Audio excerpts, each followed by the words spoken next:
Welcome to my channel. अब हम start करते हैं फोनान कैलकुलेशन।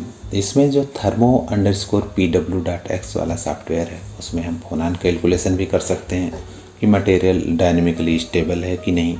तो उसके लिए हमें बेसिक फाइल चाहिए जो इनपुट फाइल होनी चाहिए। तो इनपुट फाइल के साथ साथ हमें एक pH कंट्रोल वाली फाइल और तीसरी फाइल आपका है थर्मो कंट्रोल वाली फाइल। तो इनपुट फाइल हम सेम लेंगे जो हम बैंड स्ट्रक्चर कैलकुलेशन में हम यूज़ किए थे, वही लेंगे जो कि आप पहले से ऑप्टिमाइज स्ट्रक्चर है, वेल नोन स्ट्रक्चर है।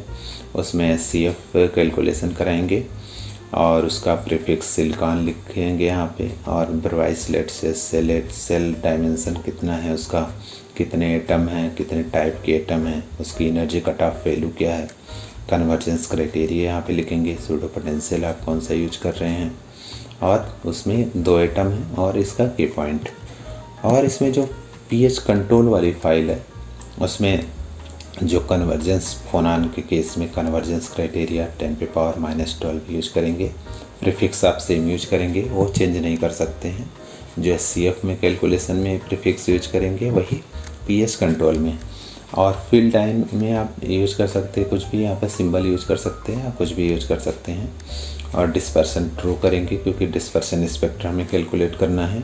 और इसका NQ1 NQ2 NQ3 तीनों डायरेक्शन में बल्क है, तीनों XYZ सेम है, ABC तीनों लैटिस पैरामीटर सेम है, तो यहाँ पर आप सेम लिखेंगे।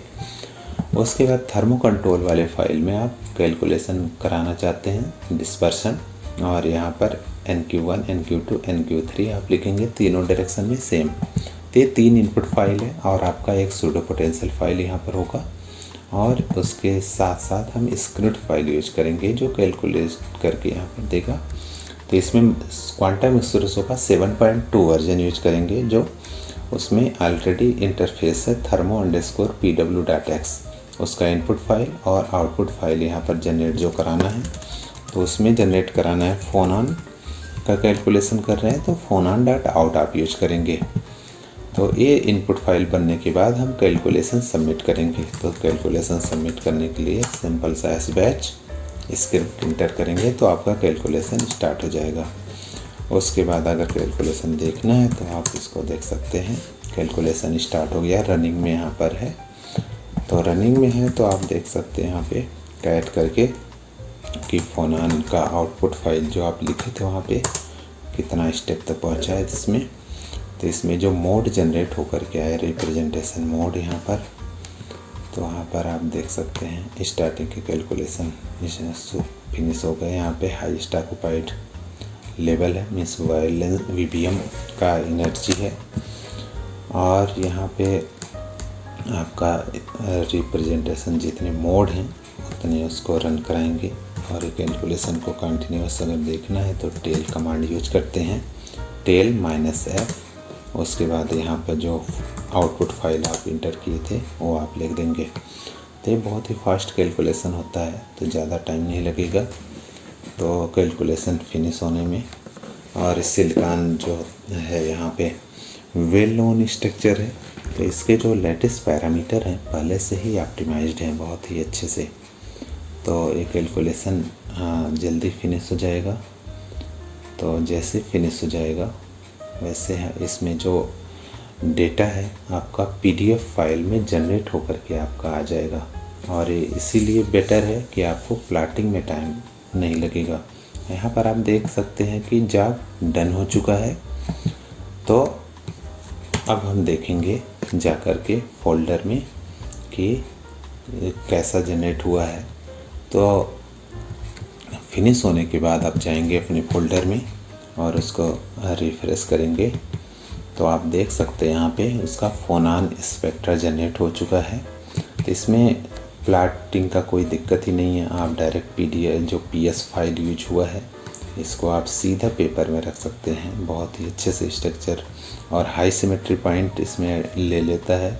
जो ब्रवाइस वहाँ पे डालते हैं 2 या 4 जो भी डालेंगे उसके हिसाब से यहाँ पर उसका हाई सिमेट्री पॉइंट ले लिया। वाई एक्सिस पे आपका यहाँ पर फ्रिक्वेंसी है सेंटीमीटर इनवर्स में, और उसके बाद आप इसका फोनान डेस्टिया स्टेट जो होता है वो भी इसमें कैलकुलेट करके देता है। और जीरो नेगेटिव फ्रिक्वेंसी नहीं है, मतलब जीरो के इधर नहीं कोई फ्रिक्वेंसी है।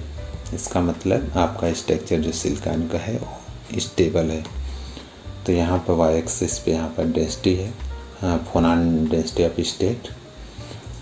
उसके बाद और भी कुछ पैरामीटर्स इसमें कैलकुलेट करके देता है, जैसे वाइब्रेशनल एनर्जी जो है टेम्परेचर के साथ में कैसे वेरिएशन होता है। जैसे जैसे टेम्परेचर इंक्रीज करेंगे वैसे एटम के वाइब्रेशन जो होंगे वो इंक्रीज हो रहे हैं यहाँ पे।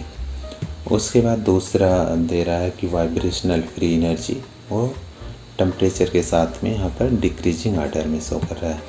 नेक्स्ट, इंट्रापी कैसे इंक्रीज हो रही है। इंट्रापी जनरली जब हम किसी भी सिस्टम का टेम्परेचर इंक्रीज करते हैं तो हमेशा इंक्रीज ही होता है। तो जीरो पर कोई भी इंट्रापी नहीं है, तो उसका जैसे जैसे टेम्परेचर इंक्रीज करेंगे वैसे वैसे आपका क्या होगा, इंट्रापी बढ़ेगी। उसके बाद लास्ट में heat capacity means at constant volume पे जो हीट कैपेसिटी यहाँ पर है वो टेम्परेचर के साथ इनिशियली बहुत ही रैपिडली इंक्रीज हो रहा है, लेकिन हायर टेम्परेचर पे हम देख सकते हैं कि वो कांस्टेंट होने का ट्राई कर रहा है। तो आफ्टर फ्यू टेम्परेचर में भी 1000 क्या होगा, कांस्टेंट हो जाएगा हीट कैपेसिटी। तो ये सभी पैरामीटर आप कैलकुलेट कर सकते हैं बहुत ही इजी तरीके से, और इसको सीधा आप पेपर में यूज कर सकते हैं। तो आप इसको यूज करिए, thermo_pw.x बहुत ही ईजी है, क्वांटम एक्सप्रेसो के साथ में इसका इंटरफेस है और ये फ्री सॉफ्टवेयर है।